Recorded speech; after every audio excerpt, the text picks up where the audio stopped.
Oke, selamat datang para peserta webinar ya, strategi Getting Investor to Expand Your Business ya. Saya Coach Ferry Savio, saya CEO dari Smart Plus Accelerator. Malam hari ini kita akan sharingkan strategi yang biasanya kami lakukan untuk membantu klien kami untuk dapetin investor. Malam hari ini saya sudah dampingin sama partner bisnis saya, Coach Taufan Bahari Umbara. Halo Coach. Halo semuanya, malam semuanya.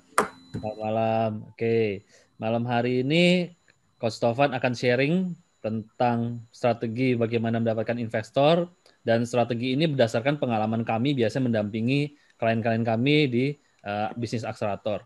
Jadi Smart Plus Accelerator itu adalah sebuah perusahaan pendampingan bisnis, mungkin lebih kenal bisnis coaching, cuman kita lebih eksklusif, lebih intens untuk pembangunan strategi bisnisnya dan juga perkenalan kepada network-network kami, terutama untuk akses ke investor, akses ke market, dan akses teknologi dan sebagainya.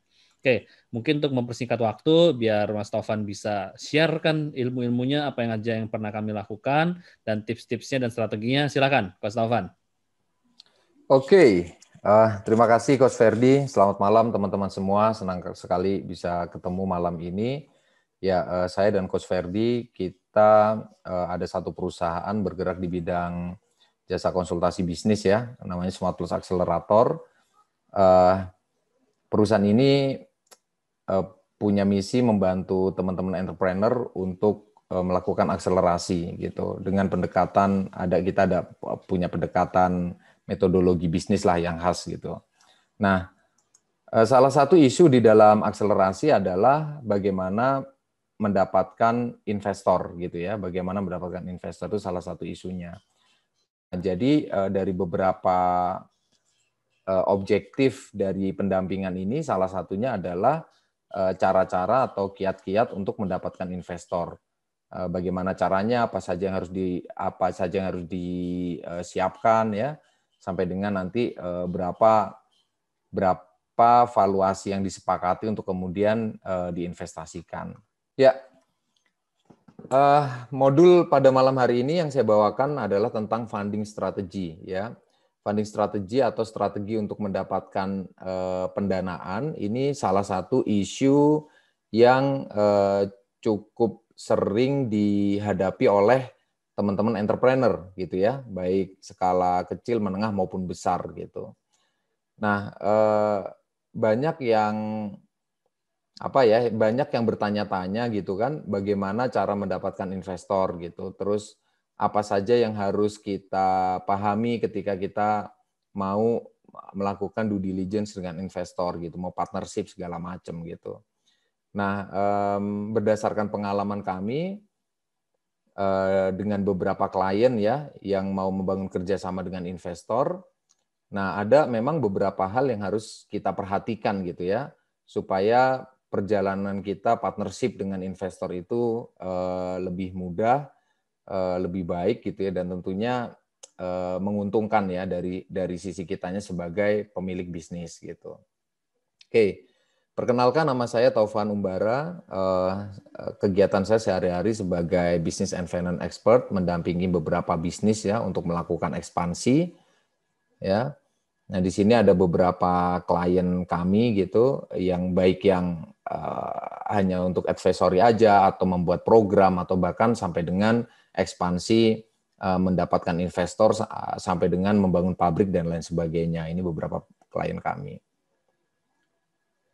Nah, saya langsung masuk aja ke materi gitu ya. Jadi di antara teman-teman entrepreneur ya, terutama yang skalanya mungkin masih kecil ataupun menengah. Nah, ini saya sering mendengar kalimat-kalimat seperti ini gitu. Misalnya bisnisku potensial ya. Jadi banyak orang merasa bisnisnya potensial gitu.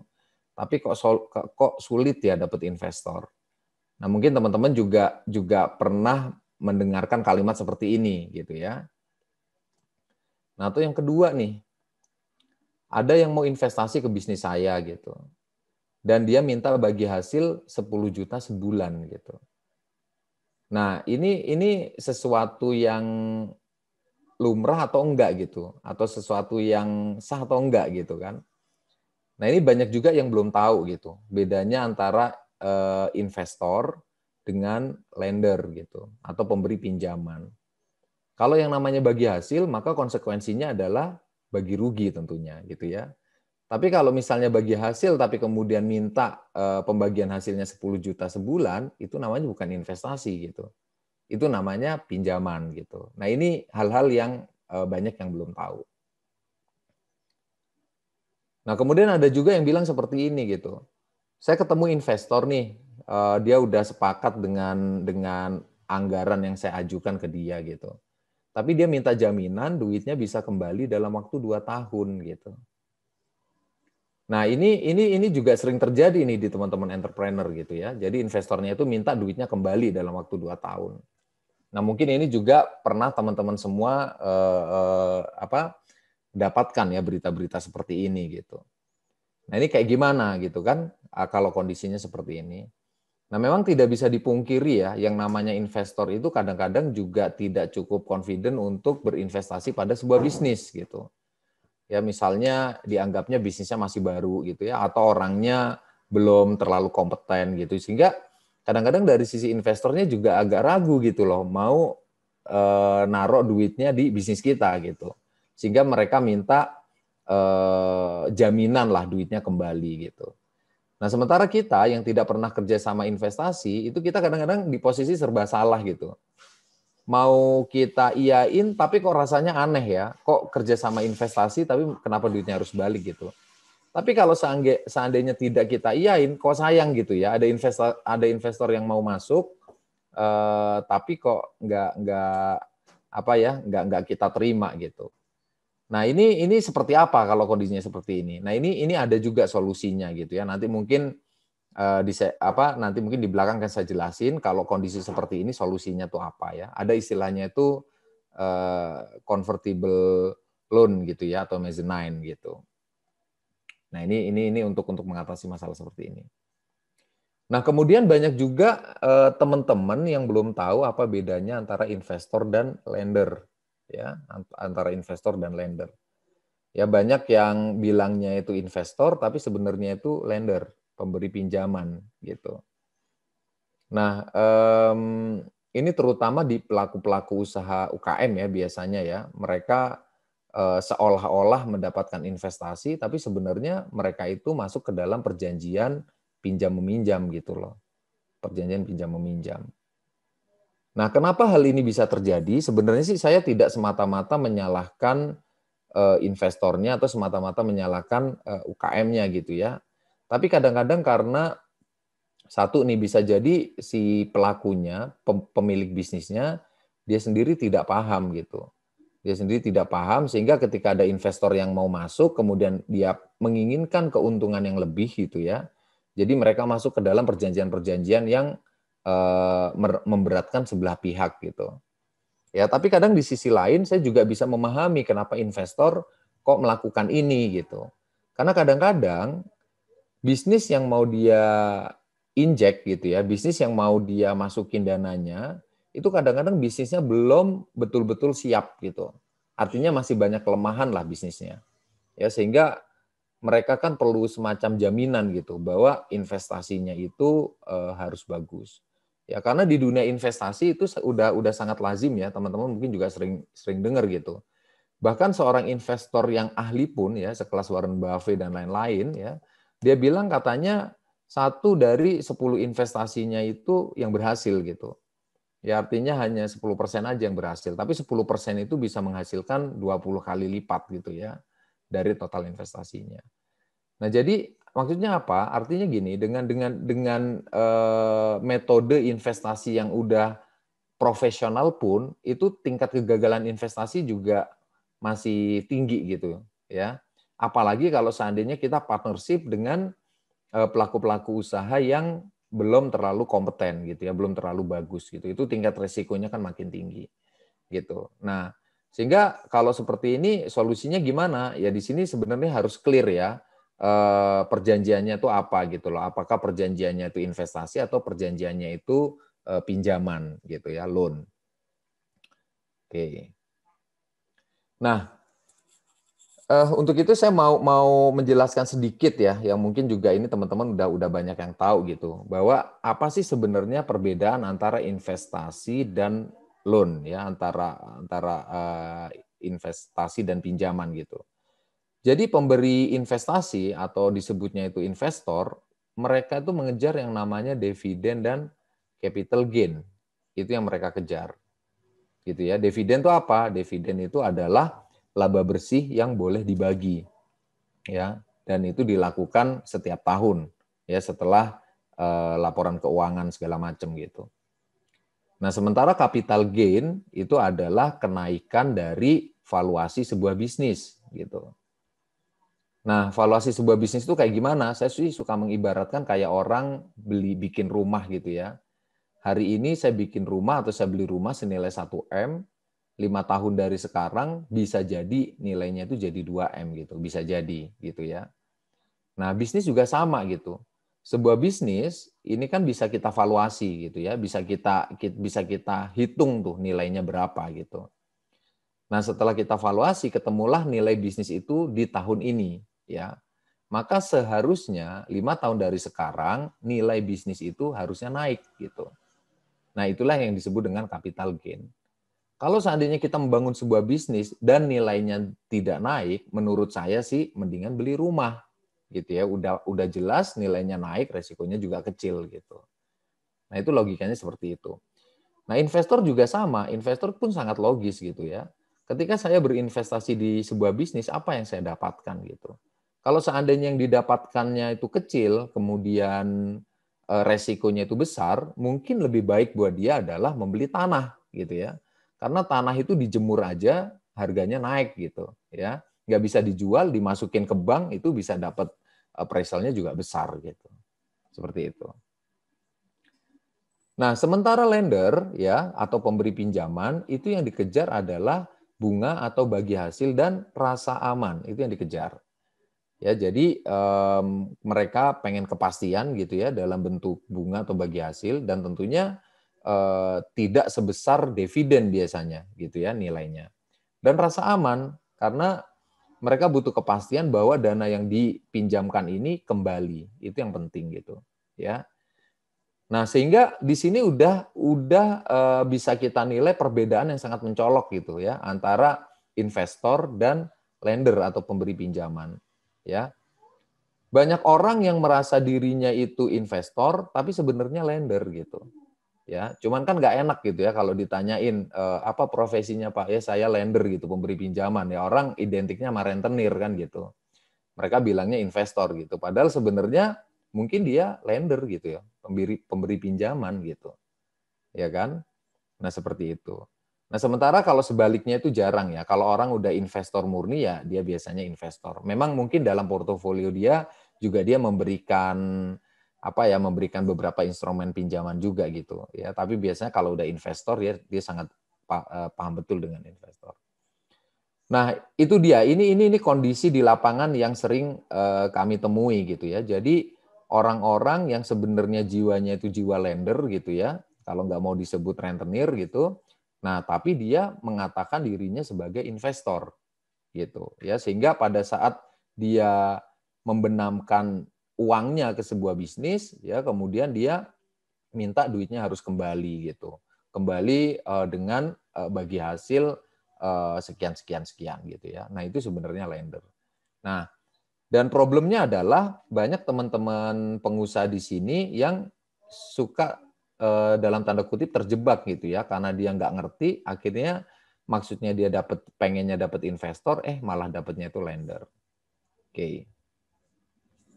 Nah, kenapa dunia investasi atau dunia funding ini berkembang dan jadi sebuah pembahasan yang cukup marak gitu ya?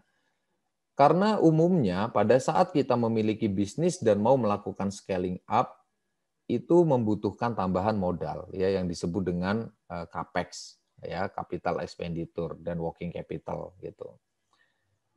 Pada saat hari ini misalkan kita punya pabrik yang kapasitasnya 1 ton sehari gitu ya, kemudian pengen kita naikin kapasitasnya misalnya jadi 5 ton sehari, ya itu biasanya orang-orang membutuhkan tambahan modal untuk bikin pabriknya gitu, ya kan? Nah, tambahan modal atau modal untuk bikin pabrik ini itu kadang-kadang nggak kekumpul dari retain earning kita ya atau laba ditahan kita. Kan biasanya kalau namanya bisnis itu setiap tahun gitu ya dapat keuntungan itu kan ada yang dibagi jadi dividen, itu kan ada yang ditahan juga gitu ya menjadi laba ditahan gitu. Nah, kadang-kadang laba ditahan yang dikumpulkan setiap sekian tahun ini itu tidak cukup untuk melakukan scaling up gitu ya, tidak cukup untuk bikin pabrik gitu. Itu yang pertama tuh. Kemudian yang kedua, kan bisa pinjem gitu ya. Nah, kadang-kadang juga beberapa bisnis itu tidak layak diberikan pinjaman yang besar gitu. Ya misalnya nih, dia punya bisnis kantornya itu atau pabriknya itu masih sewa gitu. Ya kan itu kan kalau minjem ya nggak bisa, dia nggak punya aset, ya nggak punya jaminan gitu. Nah, sehingga mereka perlu alternatif lain yaitu dengan melakukan investasi, ya mencari investor. Nah, itu ya. Jadi yang namanya investasi, ya namanya funding itu dilakukan karena kita mau melakukan scaling up. Gitu. Nah, ini yang suka agak salah kaprah menurut saya, agak ya. Jadi kadang-kadang namanya pengusaha itu mereka senang ketika mendapatkan funding, padahal mereka tidak memiliki rencana untuk ekspansi gitu. Nah, ini yang salah kaprahnya nih. Gitu ya. Misalnya bisnisnya lagi bagus, tiba-tiba ada yang nawarin pinjaman gitu. Mau nggak nih minjem 1M, 2M gitu kan? Padahal sebenarnya dia tidak punya agenda apa-apa gitu loh untuk melakukan scaling up. Gitu ya. Akhirnya yang terjadi malah cuma nambahin utang. Gitu. Atau misalnya tiba-tiba dia jual sahamnya gitu. Padahal dia tidak mau melakukan scaling up gitu. Ya kan, itu kan sayang, lama-lama sahamnya jadi tergerus gitu. Oke.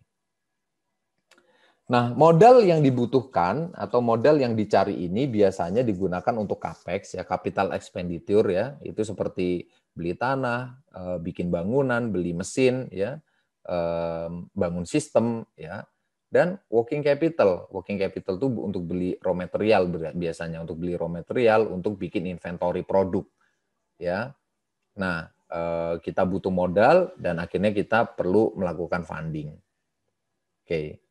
Nah, fundraising atau pengumpulan modal itu ada dua jenis ya secara umum ya. Ada yang namanya itu debt atau pinjaman ya. Ini tentunya pinjaman ini punya jangka waktu yang harus dikembalikan gitu ya, beserta punya biaya yang harus dibayar setiap bulannya misalkan. Dan ada yang namanya equity sharing. Misalkan kita tidak mau terlibat dalam pinjaman gitu ya karena kita tidak mau ribet dengan konsekuensi harus mengembalikannya segala macam di belakang gitu ya, maka kita memilih untuk melakukan equity sharing gitu ya. Equity sharing itu artinya berbagi saham ya dengan orang yang punya uang ya, yang mau berinvestasi di tempat kita. Oke, saya jelasin dulu satu-satu. Kita bicara soal debt dulu deh. Debt ini secara umum ya itu ada 4 jenis ya pinjaman ini. Yang pertama ada yang namanya itu bank financing. Nah, ini yang paling umum ya. Dari mulai KUR ya untuk pengusaha mikro gitu ya sampai nanti bank financing atau pinjaman bank yang nilainya itu sampai ke triliunan gitu ya. Itu bank financing. Dan ini yang umum dilakukan oleh pengusaha dari skala mikro sampai skala besar gitu. Nah, yang berikutnya ada istilahnya itu project financing ya. Project financing ini biasanya yang mengeluarkan itu bukan bank ya, tapi lembaga-lembaga permodalan ya di luar bank biasanya. Jadi mereka siap mendanai, misalkan kita punya project gitu ya dan punya surat kontrak. Nah, surat kontraknya ini kita tunjukin ke mereka dan mereka siap mendanai ya. Ada yang tanpa jaminan itu ada ya, seperti misalnya Investri ya, dia siap mendanai project financing itu tanpa jaminan. Hanya saja dia membatasi yaitu project-project financing yang datangnya dari pemerintah gitu, karena mereka juga butuh jaminan kan. Nah, seperti itu. Nah, kemudian ada yang namanya itu mezzanine ya, mezzanine. Mezzanine itu jadi dia itu di tengah-tengah ya antara pinjaman dan equity gitu. Nah, biasanya kenapa orang akhirnya mengambil mezzanine itu biasanya seperti ini nih. Kita sebenarnya berniat untuk mencari investor gitu ya. Kemudian sudah ada investor yang mau membeli saham kita gitu ya untuk memberikan modal. Nah, tapi di satu sisi si investor ini tidak cukup percaya akan kompetensi kita gitu. Mereka belum betul-betul yakin nih apakah kita bisa menjalankan bisnisnya dengan baik atau tidak. Karena tentunya resiko keuangannya itu kan ada di investor. Misalkan saham yang kita atau uang yang dia benamkan ke kita, kemudian dalam waktu 1 tahun misalkan nggak jalan, perusahaannya bangkrut, nah itu kan bangkrutnya investor yang nanggung gitu. Nah makanya akhirnya dibuatlah kesepakatan namanya mezzanine. Mezzanine itu adalah pinjaman ya yang akan dikonversi menjadi equity setelah jangka waktu tertentu. Ya jadi di kesepakatannya itu misalnya oke, saya percaya sama Anda untuk beli sahamnya gitu ya untuk berinvestasi, tapi selama setahun ke depan ini akan dihitung sebagai pinjaman dulu gitu sampai saya betul-betul yakin bisnisnya itu bisa berjalan dengan baik gitu ya, baru nanti berubah setelah lewat setahun baru berubah menjadi equity.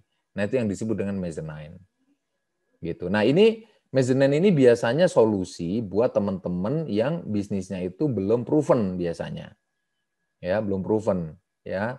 Jadi cukup membuat investor ini merasa aman lah gitu ya, sehingga nantinya akan mempermudah proses partnership. Nah, kemudian yang terakhir ada namanya itu obligasi ya. Obligasi itu adalah surat utang yang dikeluarkan oleh perusahaan. Gitu, ya. Ini bisa nggak obligasi atau bond ya, surat utang yang dikeluarkan oleh perusahaan ya. Ini pada prakteknya bisa nggak dilakukan? Ini sangat bisa ya. Apalagi kalau perusahaan kita udah TBK gitu. Maka kita bisa mengeluarkan bond ya, obligasi. Nah, kemudian obligasinya ini akan akan seperti apa bentuknya ya dan akan dijual kemana gitu. Nah, obligasinya ini nanti bentuknya itu seperti surat utang, kemudian akan dijual ke perorangan atau ke perusahaan-perusahaan gitu dengan perjanjian tertentu. Misalnya harga obligasinya itu misalkan di 1 M gitu ya dengan tingkat pengembalian 10% gitu. Artinya dalam jangka waktu 1 tahun nanti uangnya dari 1 M itu akan dikembalikan jadi 1,1 gitu. Ya, itu contoh-contoh obligasi. Nah, di perusahaan-perusahaan yang belum TBK pun ya itu sebenarnya obligasi ini juga berjalan gitu ya. Biasanya berjalan itu sesama pebisnis lah. Misalkan saya punya pabrik, kemudian teman saya juga punya pabrik gitu. Ya, kemudian kan biasanya kalau sama-sama pebisnis itu kan kita terkoneksi gitu ya, terkoneksi. Nah, suatu saat saya membutuhkan modal, saya bisa aja tuh bikin surat utang gitu loh. Ya, surat utang itu kan kepercayaan lah ya bisa dibilang ya. Kita bikin aja surat utang, kemudian surat utangnya itu kita tawarkan aja ke teman-teman kita gitu. Saya pinjam duit dong, ini surat utangnya gitu. Ya kan, nanti duit ini akan saya kembalikan dalam waktu 1 tahun dengan tambahan biaya atau bunga sekian persen. Nah, itu yang disebut dengan obligasi. Oke, nah ini debt ya. Saat ini debt itu seperti apa di Indonesia? Ya, setahu saya sih dalam hal fundraising umumnya orang Indonesia itu melakukan pinjaman ya. Mungkin masih sangat sedikit sekali lah ya yang melakukan fundraising dengan cara investasi gitu atau equity sharing gitu, ya kan? Kenapa? Karena memang untuk membuat sebuah partnership equity sharing yang bagus itu banyak hal yang harus diperhatikan gitu loh. Ya banyak hal yang harus diperhatikan. Nah, ini kadang-kadang dari sisi pengusahanya itu tidak siap ya, tidak siap untuk menyiapkan dokumen-dokumennya, rencana bisnisnya ya, forecast bisnisnya gitu, future bisnisnya itu tidak siap itu gitu ya. Nah, untuk itulah kenapa Smart Plus hadir ya. Di sini ada Coach Ferdi, ada saya. Nah, ini biasanya kita bantu teman-teman entrepreneur ya untuk menyiapkan dokumen-dokumen apa saja yang diperlukan untuk melakukan partnership. Oke. Oke, bentuk fundraising yang kedua adalah equity sharing ya atau menjual saham ya. Maksudnya menjual saham itu artinya gini teman-teman. Pertama kita mesti tentukan dulu kebutuhan kita itu berapa, gitu ya. Misalnya nih, kebutuhan kita itu ada di 2M misalnya untuk ekspansi atau 5M untuk ekspansi. Nah, kemudian 5M yang kita butuhkan ini akan dibarter dengan saham senilai berapa persen gitu. Gitu ya. Misalkan setelah kita lakukan analisa, setelah kita lakukan valuasi, ketemu nih, oke, 2M yang akan saya dapatkan akan saya barter dengan saham senilai 20% misalkan. Ya kan? Kemudian akhirnya kita lakukanlah partnership dengan investor. Nah, investor sendiri itu macam-macam ya. Ada namanya itu investor perorangan atau kita nyebutnya sebagai strategic investor gitu ya. Itu biasanya perorangan yang punya duit berlebih gitu ya. Kemudian mereka juga portofolionya itu diinvestasi ya. Mungkin biasanya sih karena udah capek bangun bisnis sendiri gitu. Akhirnya mereka lebih baik memilih menjadi investor. Nah, yang berikutnya itu ada venture capital gitu ya. Ini setahu saya sih ini sebuah lembaga keuangan yang mereka biasanya berinvestasi di bisnis gitu ya, tapi dengan limitasi tertentu gitu ya, limitasi tertentu. Kalau setahu saya itu angkanya maksimum sampai dengan di 50 miliar gitu ya. Itu venture capital masih oke. Gitu. Makanya kebanyakan venture capital itu investasinya di perusahaan-perusahaan yang masih baru gitu ya. Nah, kemudian ada lagi yang namanya itu private equity gitu. Nah, ini sama juga, ini adalah lembaga investasi ya. Dan banyak private equity di Indonesia itu sebenarnya dimiliki oleh asing gitu. Dan kalaupun bukan asing, mereka partnership ya. Jadi private equity lokal, mereka kerjasama dengan private equity di luar sana. Nah, private equity ini punya limitasi yang lebih besar ya daripada venture capital ya. Mereka bisa ngasih sampai 300M gitu ya, bahkan sampai 1T dan seterusnya gitu. Mereka mampu melakukan itu. Gitu ya, private equity. Nah, kemudian yang berikutnya ada IPO ya. IPO itu initial public offering. Nah, artinya di sini kita menjadikan masyarakat luas sebagai investor atas bisnis kita gitu ya. Nah, prosesnya nanti bisnis ini akan dipersiapkan sedemikian rupa gitu ya, kemudian akan melantai di bursa, kemudian disitulah nanti sahamnya itu diperjualbelikan di publik gitu. Ya kan? Nah, itu yang namanya IPO. Nah, masing-masing lembaga lembaga investasi ini ya itu punya kekhasannya masing-masing, tentunya dengan plus dan minusnya gitu. Kayak misalnya strategic investor ya, strategic investor itu dia plusnya dia tidak menuntut syarat yang macam-macam gitu biasanya. Ya mereka investasi ya karena atas dasar kepercayaan aja, setahu saya seperti itu ya kebanyakan gitu ya. Karena atas dasar kepercayaan ditambah dengan dokumen-dokumen pendukung lah seadanya gitu ya, mereka percaya. Tapi kelemahannya adalah biasanya mereka punya anggaran yang tidak cukup besar gitu ya. Beberapa strategic investor yang saya kenal itu biasanya punya limitasi di 10M aja gitu ya, maksimumnya, nggak mau kalau di atas 10M. Dan mereka karena masuknya di bisnis yang masih beresiko, mereka biasanya minta bagiannya itu besar ya, seperti itu. Nah, venture capital seperti yang saya sampaikan tadi ya, mereka agak lebih ribet gitu dan dananya juga agak lebih besar. Private equity tentunya lebih ini lagi ya, lebih rigid lagi ya, persyaratan-persyaratannya segala macam lah ya. Udah harus diaudit, kemudian laporan keuangannya, faktur-fakturnya harus komplit semua segala macam gitu.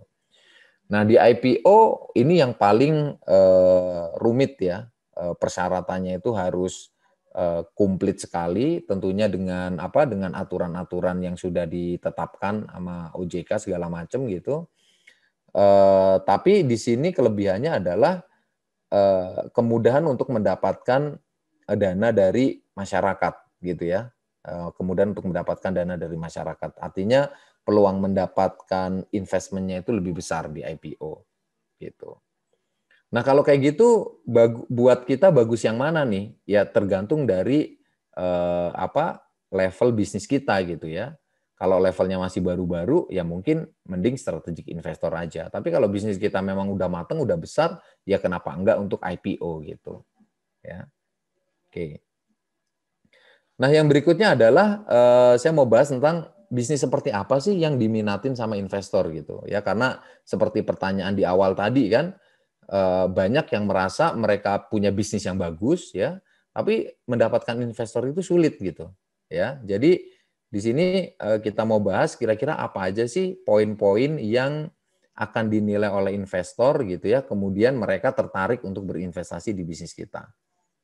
Satu nih, yang udah pasti ya, investor itu tertarik dengan bisnis yang pasarnya sedang tumbuh, gitu ya.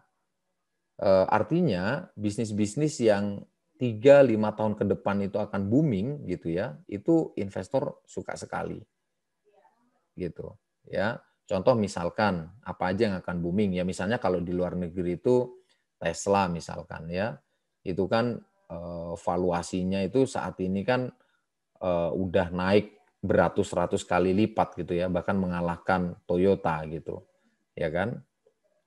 Si Tesla ini mobil listrik. Kenapa? Karena future bisnis itu ya mobil listrik gitu. Mobil-mobil manual segala macam itu udah mulai ditinggalin. Itu contohnya aja.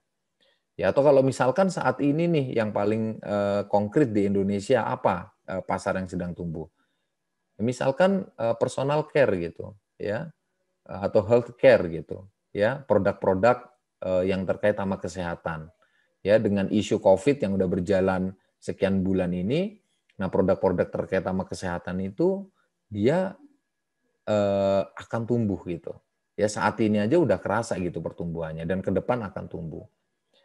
Nah, maka sebaliknya gitu, bisnis-bisnis yang udah terlalu old school gitu ya, yang udah common segala macam, nah ini perlu mungkin akan menjadi perhatian khusus investor gitu untuk berinvestasi gitu ya. Karena biasanya investor itu kan baru panen itu kan antara 3-5 tahun gitu kan.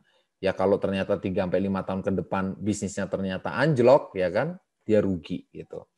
Ya. Oke. Nah, untuk mengetahui apakah bisnis kita itu termasuk bisnis yang pasarnya sedang tumbuh atau tidak, nah ini setidaknya ada 3 hal lah yang ingin saya sampaikan ya. Yang pertama, Anda perlu pelajari industrinya, ya, industri dan yang kedua Anda perlu pelajari kategorinya. Nah, industri itu apa sih? Industri itu adalah kelompok-kelompok besar bisnis gitu. Misalkan industri makanan, industri minuman gitu ya, industri fashion, industri beauty care ya, industri pendidikan, industri pariwisata, industri transportasi gitu ya.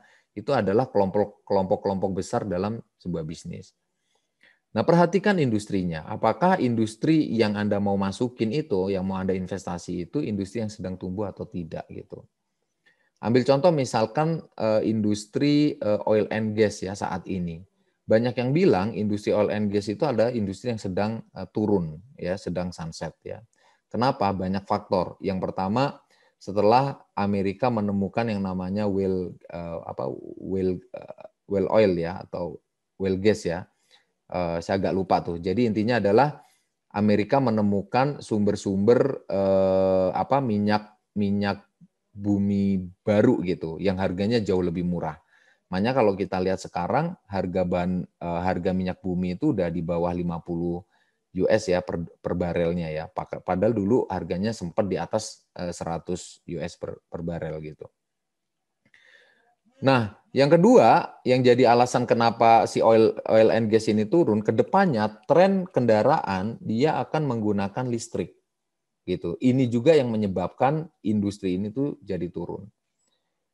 Nah, kalau Anda masuk ke industri ini saat ini ya, itu kalau Anda mau nyari investor itu mungkin sedikit sekali yang mau gitu. Dan nggak cuman industri oil and gas-nya, tapi turunannya pun itu berdampak semua gitu. Misalkan Anda punya bisnis jadi supplier alat berat untuk perusahaan gas gitu dan minyak gitu. Ya kan? Itu pasti terdampak karena industrinya juga turun gitu. Atau misalkan Anda punya catering untuk perusahaan gas gitu dan minyak gitu. Nah, itu juga pasti terdampak ya. Saya ada teman yang main di bisnis itu dan sekarang dia juga mesti cari jalan keluarnya gitu.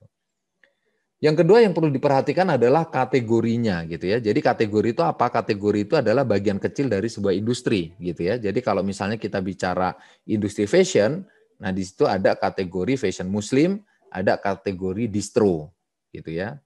Nah, ini mesti kita perhatikan juga nih ya, karena bisa jadi kategorinya itu, industrinya itu bagus ya, seperti fashion ya. Fashion itu kan dia naik terus ya, naik sekitar 8% per tahun gitu ya industrinya. Tapi bisa jadi ada satu kategori di dalam industri itu yang dia tidak tumbuh gitu, malah dia turun gitu. Contohnya misalnya industri kategori distro ya. Kategori distro itu turun ya, sementara kalau kategori pakaian muslim itu naik gitu ya. Itu mungkin ya, mungkin nggak bisa terjadi, itu sangat mungkin ya. Jadi di dalam sebuah industri yang lagi tumbuh bisa aja ada 1-2 kategori itu yang lagi turun.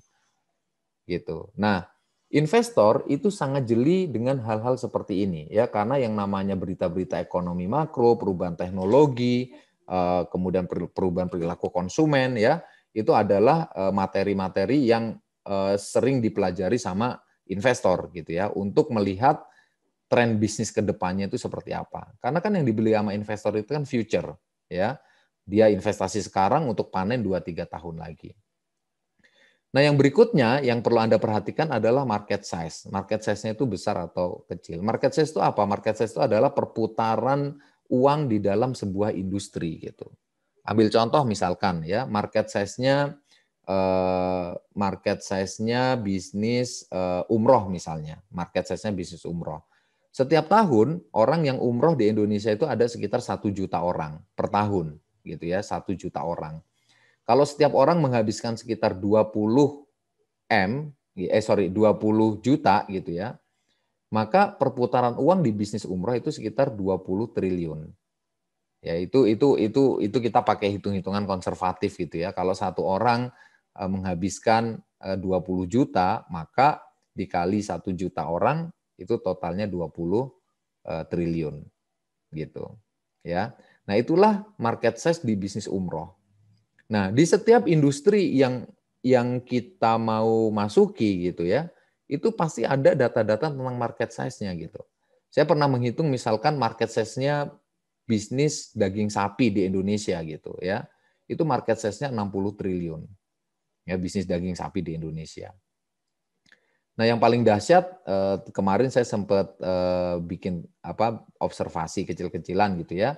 Market size-nya food and beverage di Indonesia itu ternyata market size-nya sebesar 800 triliun gitu ya. Itulah kenapa banyak sekali pengusaha yang masuk di bisnis kuliner gitu ya, karena market size-nya itu besar sekali. Nah, 3 hal ini sangat penting ya untuk kita lakukan observasi dan kita kita data segala macam sebagai argumen kita ketemu dengan investor bahwa bisnis kita itu punya pasar yang bertumbuh gitu. Nah, itu yang pertama. Kemudian yang berikutnya adalah memiliki DNA bisnis yang kuat ya. Bicara misalkan saya punya bisnis kuliner misalnya ya. Bisnis kuliner ini bagus sekali dengan market size 800 triliun gitu ya. Pertanyaan berikutnya, bisnis kuliner Anda itu keunikannya apa gitu? DNA-nya itu apa gitu? Nah, ini pertanyaan investor berikutnya gitu. Setelah dia lihat bahwa bisnisnya itu potensial, DNA-nya itu seperti apa gitu ya.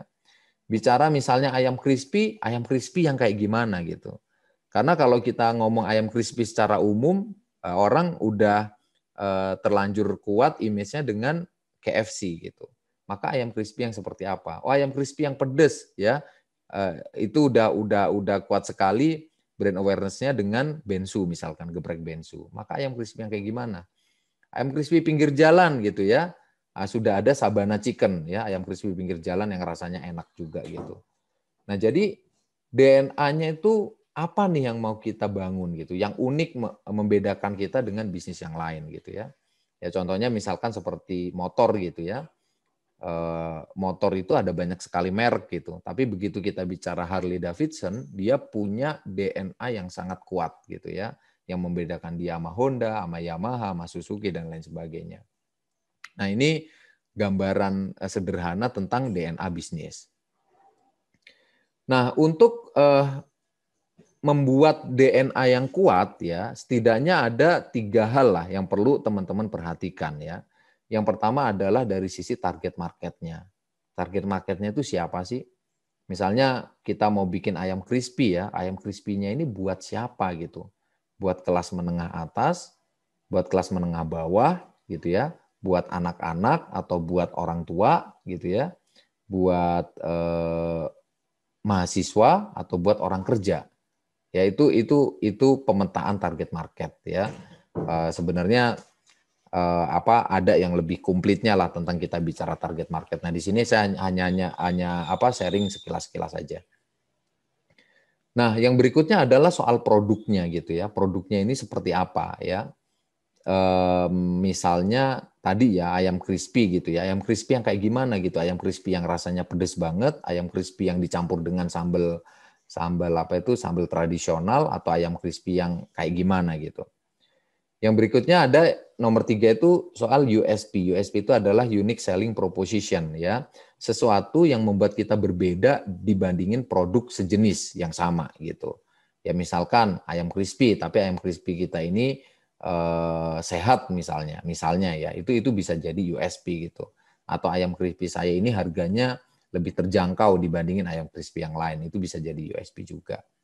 Nah, memadu-madankan antara target market, kemudian produk, dan USP, ini bisa menghasilkan sebuah DNA bisnis yang kuat. Sehingga produk kita itu betul-betul berbeda dibandingin produk yang lain. Gitu ya. Saya suka ambil contoh tentang DNA ini, saya suka ambil contoh itu air minum ya, air mineral Evian gitu ya, air mineral yang Evian ya, yang harganya satu Equil, bukan Evian tapi Equil ya. Itu air putih satu botol harganya 35.000 sampai dengan 40.000 gitu. Padahal rasanya itu sama persis dengan Aqua yang harganya cuma 5.000 perak ya. Dia punya harga 8 kali lipat gitu. Kok bisa? Gitu ya. Karena mereka punya DNA yang kuat gitu. Jadi kalau kita bedah DNA-nya si Equil ini, yaitu dari target marketnya udah pasti sangat berbeda dengan Aqua gitu.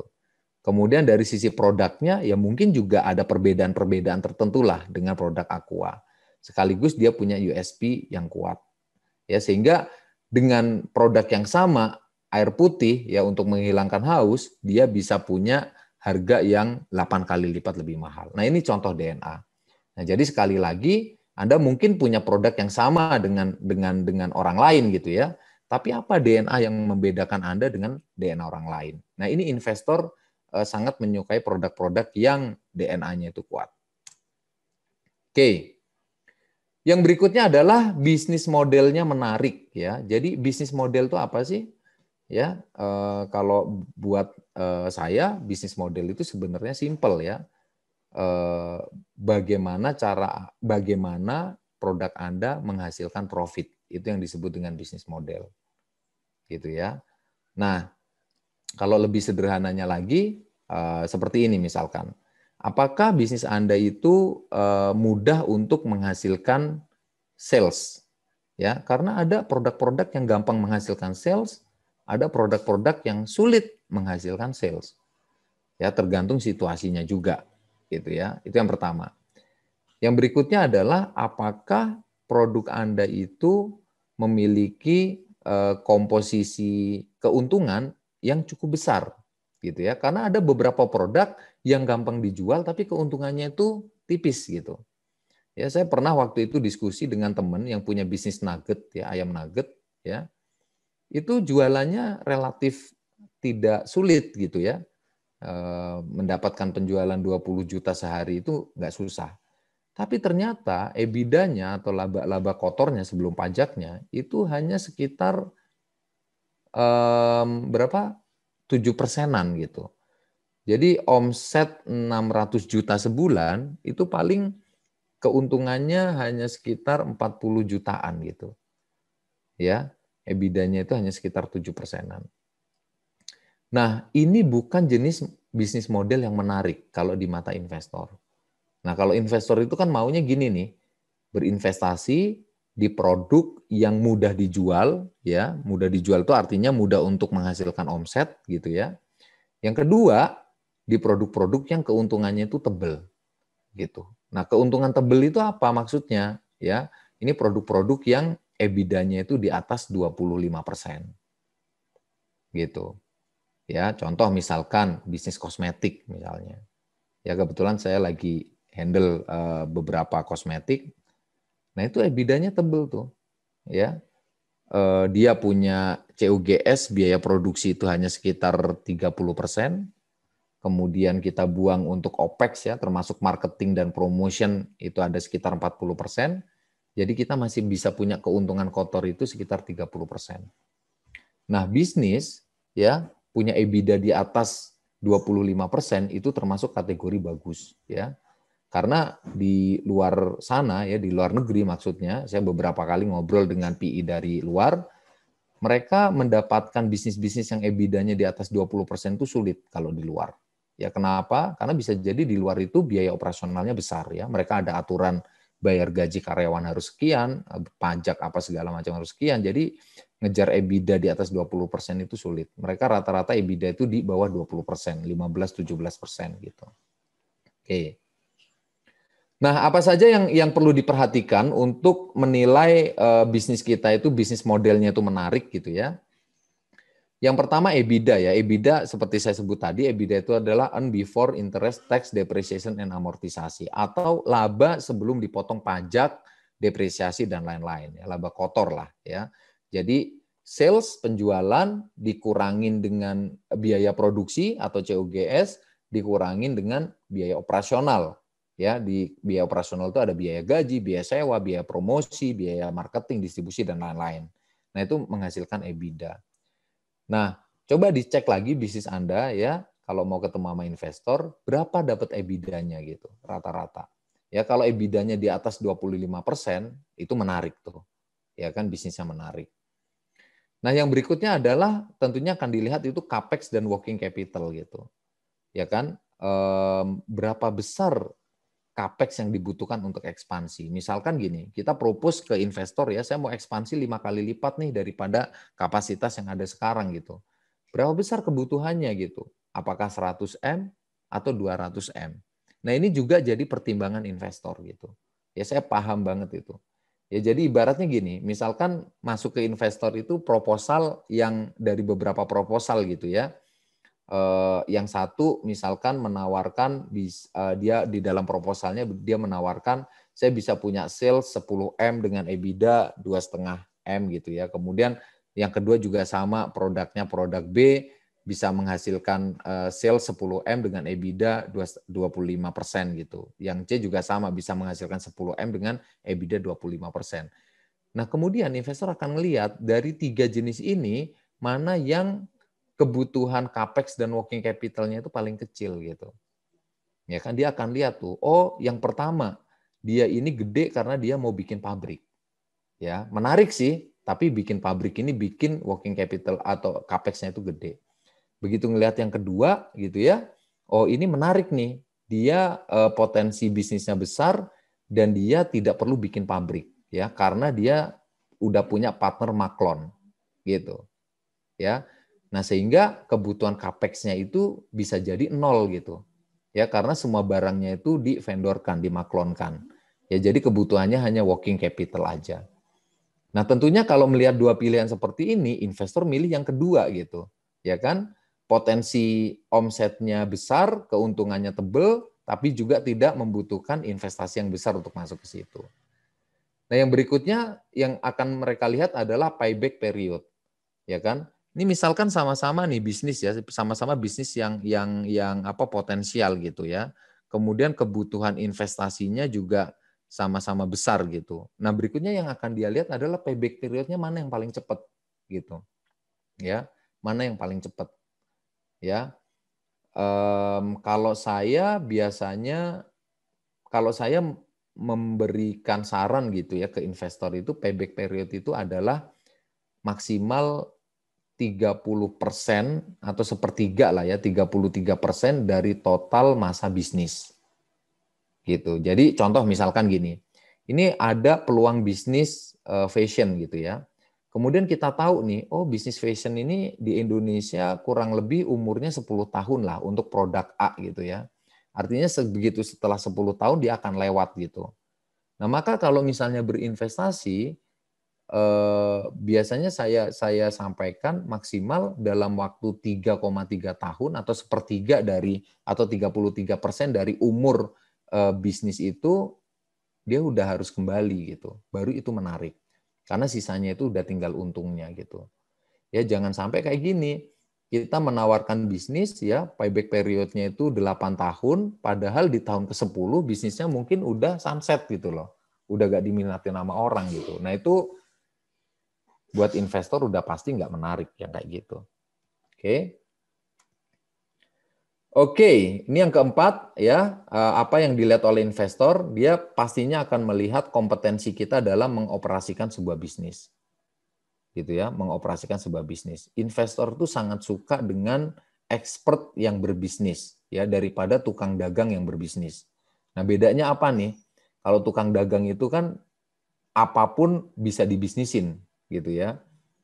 Ya kan? Apapun bisa dibisnisin ya, mau beton bisa gitu ya, tinggal nyari ilmunya aja di YouTube gitu, dapat ilmunya dikit, bikin proposal, jadi deh bisnis beton gitu ya. Mau bisnis hijab bisa juga gitu ya, tinggal nyari ilmunya jadi deh. Nah tapi biasanya kalau yang berbisnis itu bukan seseorang yang memang passionate di situ, itu biasanya kualitas produknya tidak terlalu bagus. Ini biasanya ya, biasanya gitu, biasanya. Nggak semuanya seperti itu. Tapi beda kalau sama orang yang betul-betul passionate di bidangnya gitu. Yaitu biasanya kualitas dari produknya itu bagus sekali. Ya. Sehingga apa ya? Sehingga DNA dari produk yang nanti diciptakannya itu menjadi sangat kuat. Nah, investor lebih suka dengan orang-orang yang kompeten seperti ini gitu. Ketimbang orang-orang yang dalam tanda kutip ya pragmatis gitu ya, bisnis apapun yang penting bisnis plan-nya ada dan bisa nyari cuan di situ. Itu kurang kuat akhirnya. Gitu ya. Saya juga punya pengalaman bareng dengan investor berinvestasi ke sebuah produk atau brand gitu ya. Itu kita pastikan betul orang yang mau kita injek itu orang yang betul-betul punya nama besar di bidang kosmetik gitu. Ya. Karena nanti juga menjadi kemudahan kita gitu loh ketika produknya ini jadi dan kita jual gitu. Siapa sih orang di balik produk ini gitu ya, itu penting sekali. Ya, jadi sekali lagi kompetensi dalam mengoperasikan bisnis itu pasti sangat dilihat ya.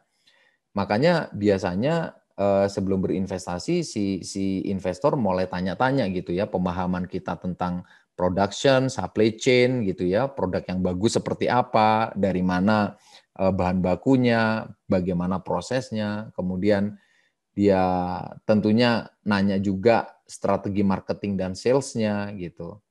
Nah, termasuk berikutnya adalah dia nanya juga soal orang-orang yang ada di dalamnya gitu. Ya kan? Apakah orang-orang yang ada di dalamnya ini kompeten atau tidak? Gitu. Nah, ini hal-hal yang harus diperhatikan. Oke. Yang berikutnya tentunya yang harus diperhatikan adalah soal komitmen dari foundernya. Ini penting sekali ya. Ini sebenarnya masih terkait dengan yang nomor 4 tadi gitu, bahwa investor itu menyukai founder atau pemimpin bisnis yang memang dia total di dalam bisnisnya, yang memang benar dia passionate di dalam bisnisnya. Ibaratnya hidup matinya itu di bisnisnya itu gitu. Atau istilahnya itu kapalnya itu udah dibakar lah, dia udah tidak punya pilihan buat balik lagi gitu. Ya, nah itu investor suka ya karena dia lebih merasa aman bahwa duitnya itu akan terkelola dengan baik gitu ya. Ketimbang berinvestasi di orang-orang yang pragmatis gitu ya. Bentar-bentar bisnisnya A gitu ya, berikutnya bisnisnya B, berikutnya lagi bisnisnya C. Itu udah dipastikan kalau dia berikutnya lagi bisnis D gitu ya, dan kembali lagi ke investor yang pertama, itu investor nggak mau biasanya. Gitu. Karena ya itu tadi ya, jangan-jangan begitu bisnisnya ngalamin kendala, dia nyerah, kemudian perusahaannya dibiarin bangkrut, dia bikin bisnis baru gitu. Ya. Nah, dari situ biasanya kalau kita baru kenal dengan orang atau si foundernya, tentunya kita akan perlu gali ya visinya dia apa gitu ya, kemudian dia fokus atau tidak orangnya, yang terakhir orangnya disiplin atau tidak ya. Tapi kalau sekarang dengan era sosial media seperti ini sebenarnya kita melihat karakter dari pemimpin bisnis itu ya cukup dilihat aja ininya apa akun-akun sosial medianya gitu. Apa yang dia bicarakan ya, apa yang dia posting, apa yang dia share, apa yang dia like, apa yang dia ikutin, itu udah ketahuan karakternya. Gitu ya. Oke. Jadi penting nih kalau kita mau jalin partnership ya dengan siapapun untuk berhati-hati dengan jempol Anda ya. Oke, karena itu akan menggambarkan karakter Anda. Oke. Nah, berikutnya adalah apa saja yang harus dipersiapkan ketika kita mau berpartner dengan investor. Yang pertama, yang perlu disiapkan adalah ini kita nyebutnya sebagai fundraising document ya. Jadi yang pertama adalah business plan ya. Teman-teman pastikan punya business plan. Business plan itu apa sih? Business plan itu adalah rencana bisnis kita untuk setidaknya 3 sampai 5 tahun yang akan datang gitu. Apa sih yang mau kita capai 3 sampai 5 tahun yang akan datang dan bagaimana mencapainya 3 sampai 5 tahun yang akan datang. Nah, itu yang disebut dengan business plan ya. Kemudian tentunya si business plan ini harus dituangkan ke dalam angka-angka ya yang namanya financial projection. Apa yang kita ceritakan di dalam business plan, produk kita, target market kita gitu ya, rencana promotion kita, rencana distribution kita, ini mesti dituangkan ke dalam financial projection. Ya, ke dalam angka-angka Excel gitu ya. Supaya lebih bisa dipertanggungjawabkan ya. Karena nanti ketahuan semua tuh. Misalkan nih, wah saya mau melakukan promosi dengan masuk ke TV show gitu atau mau gandeng artis gitu ya kan. Nah itu begitu dimasukin angkanya ke dalam Excel itu nanti ketahuan itu duitnya cukup atau enggak gitu. Jangan-jangan uang kita lebih banyak buat promotion ya daripada keuntungannya gitu, daripada salesnya gitu. Itu kan bisa menyebabkan rugi.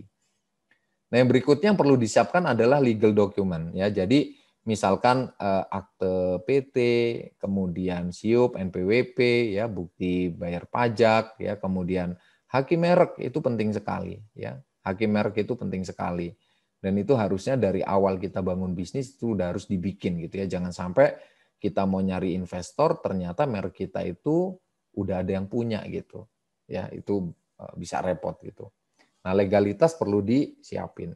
Yang berikutnya adalah financial statement ya atau laporan keuangan selama berjalannya bisnis kita ya. Biasanya kalau investor udah sekelas private equity, dia minta untuk 2 tahun ke belakang gitu. Dan itu harus sudah diaudit publik ya.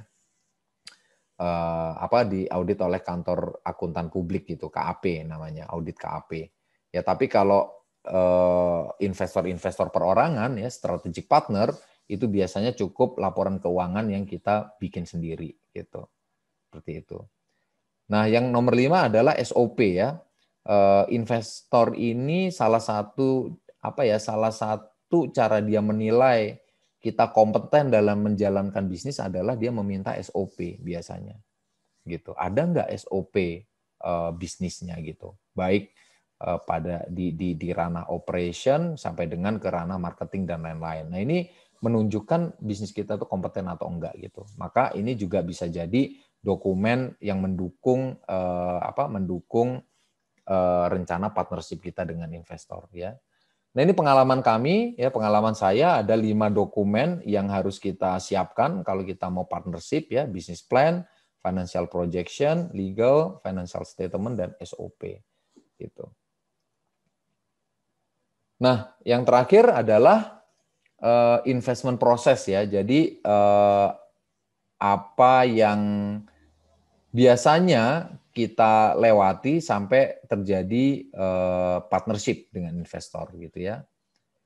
Yang pertama, setelah kita siapin semua dokumennya, 5 dokumen tadi ya, kita siapin semua dalam satu bundel besar gitu ya, di print biasanya. Nah, kemudian itu kita kirim ya ke partner investor kita. Nah, kemudian nanti investor itu akan mereview proposalnya gitu ya. Mereview proposalnya, biasanya dia akan mengundang kita untuk datang pertemuan yang pertama ya setelah kita kirim. Nah, dari situ dia melihat presentasi pertama kita. Ini pengalaman kami ya. Jadi setelah itu dia pelajari di kantor, habis itu biasanya kalau tertarik dia ngundang kita lagi untuk presentasi yang kedua. Nah, di presentasi yang kedua ini udah mulai tuh kita bicara soal angka gitu. Jadi misalkan berapa sih yang sebenarnya dibutuhkan gitu. Ya, kayak kemarin saya ngurus ada satu rencana investasi gitu ya. Dia mau bikin pabrik, dia bilang kebutuhannya itu 10M gitu. Nah, kita agak kaget gitu ya. Ini bisnis masih skala UKM mau bikin pabrik senilai 10M. Ternyata kenapa kebutuhannya gede karena dia mesin-mesinnya itu pengennya otomatis semua gitu. Nah, di situ kita tawarkan gitu, ya kan? Emang harus otomatis ya? Emang harus otomatis ya? Bisa nggak kalau mesin-mesinnya itu mesin-mesin yang biasa aja, hanya jumlahnya aja yang kita tambah. Ternyata kalau menggunakan mesin yang biasa aja itu nilai investasinya itu bisa berkurang sampai 50% gitu. Jadi cuma 5M. Gitu ya. Nah, ini yang sering ditanyakan juga sama investor, terutama kalau investornya itu memang expert di bidangnya gitu. Misalkan nih, kita bisnisnya food and beverage, kemudian kita mencari investor, ketemu investor orang food and beverage juga yang udah lebih lama gitu. Nah, itu pertanyaannya pasti detail banget gitu. Kenapa butuh beli ini? Kenapa butuh beli itu? Kenapa ini nggak dimaklon aja segala macam? Nah, itulah due diligence. Sampai akhirnya nanti ketemu kebutuhan real dari investasinya gitu ya. Karena gini, investor kan juga tidak mau tidak mau menghamburkan uang gitu ya. Mentang-mentang dia investor gitu, nggak mau seperti itu. Jadi ibarat gini, kalau sebuah bisnis ini bisa running dengan duit 5M, ya kan? Kenapa kita harus mengeluarkan uang 10M gitu? Kira-kira seperti itulah prinsipnya, gitu ya. Nah, itu nanti dihitung semua. Nah, setelah misalkan disepakati nih, oke, ini bisnis ternyata bisa running dengan fundraising 50% dari yang diminta gitu. Nah, dari situ barulah melakukan business valuation. Si 5M ini akan dihargain berapa gitu. Ya kan? Akan dihargain berapa. Maka perlu dilakukan valuasi dulu, kemudian dari situ ketemulah 5M itu bisa senilai berapa, ya kan? Ya bisa senilai 50%, 60%, ya biasanya investor itu apalagi strategic partner gitu ya, itu biasanya di awal-awal kalau dia melihat calon partnernya atau si pemilik bisnisnya ini tidak terlalu berpengalaman, dia mintanya tuh banyak ya, di atas 50% ya. Alasannya macam-macam tentunya ya. Dia bisa bilang ya ini bisnis investasi pertama Anda, resikonya besar di saya, jadi saya harus punya bagian yang lebih besar segala macam gitu ya.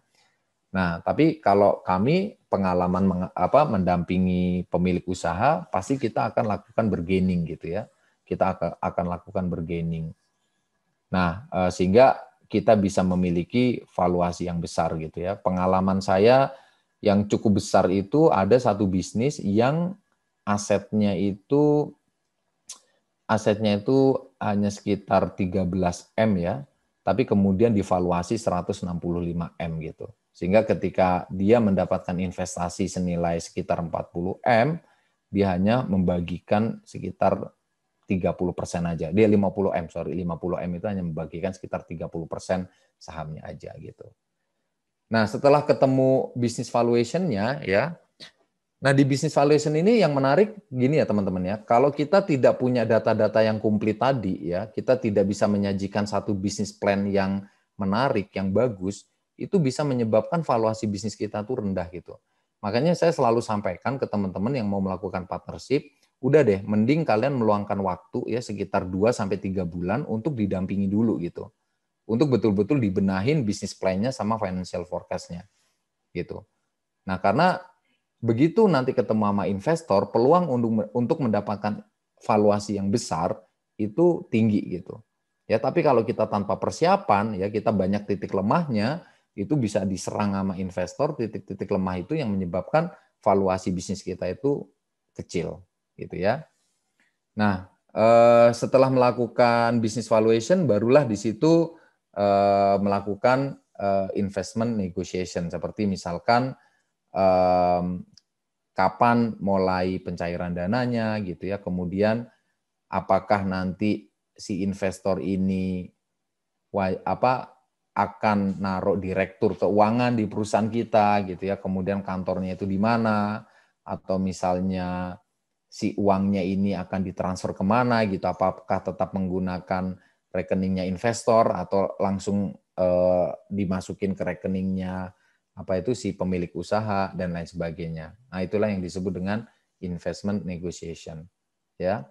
Nah, kalau semuanya ini lancar ya, dari mulai pertama kali ketemu sampai dengan investasi, kalau semuanya lancar ya dengan dokumen-dokumen yang ada gitu ya, itu pengalaman kami sih kurang dari 3 bulan itu sudah bisa ya. Bahkan saya pernah bantu teman di Lampung ya, Mbak Fitra, itu dari mulai bikin bisnis plan sampai dengan mendapatkan investor itu hanya dalam waktu sekitar 3 minggu aja ya. Dia udah bisa mendapatkan investor dan valuasi bisnisnya itu saya hitung-hitung sekitar 20 kali lipat daripada asetnya gitu. Dan itu menarik gitu ya. Oke, teman-teman, demikian materi tentang fundraising strategi ya. Mudah-mudahan teman-teman semua mendapatkan banyak manfaat dari materi ini. Nah, selanjutnya saya buka aja sesi tanya jawab karena mungkin ada beberapa poin yang tidak tersampaikan gitu, yang teman-teman masih ingin tahu gitu. Jadi mungkin saya buka aja sesi tanya jawab. So, saya kembalikan ke Coach Ferdi. Silakan Coach Ferdi. Oke, terima kasih Coach Tovan. Rekan-rekan sekalian, itu udah kita paparin, jadi itu strategi yang biasa kita lakukan ketika kita mendampingi klien-klien kita untuk mendapatkan investor ya.